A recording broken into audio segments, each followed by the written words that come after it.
നമസ്കാരം. മെയ് 20-ന് 3 രാശിയിൽ ജനിച്ചവരുടെ ജീവിതം രക്ഷപ്പെടാൻ പോകുന്നു. ഈ പ്രവചനം തെറ്റില്ല.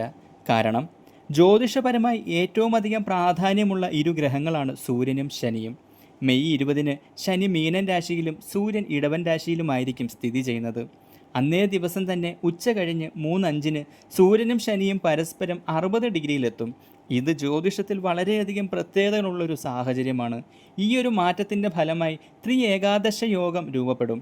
ഇത് പ്രധാനമായും 3 രാശിയിൽ ജനിച്ചവരെ സംബന്ധിച്ചിടത്തോളം ഭാഗ്യ നേട്ടകാലത്തിന് തുടക്കം കുറിക്കുകയാണ് എന്ന് തന്നെ പറയാം. ഇതുമൂലം കുടുംബത്തിൽ ഐക്യതയും സ്നേഹവും ഉണ്ടാകും. ഏറെ നാളായി ശ്രമിച്ചിട്ടും നടക്കാതിരുന്ന പല കാര്യങ്ങളും ഇനി നടന്നു കിട്ടും.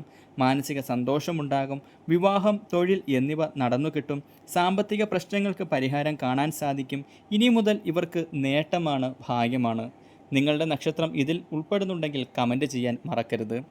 ഇടവൻ രാശിയിലെ കാർത്തിക, രോഹിണി, മകയിരം, കർക്കടകൻ രാശിയിലെ പുണർദം, പൂയം, ആയില്യം, കന്നി രാശിയിലെ ഉത്രം, അത്തം, ചിത്തിര എന്നീ നക്ഷത്രക്കാർക്കാണ് ഭാഗ്യം വന്നു ചേരുന്നത്.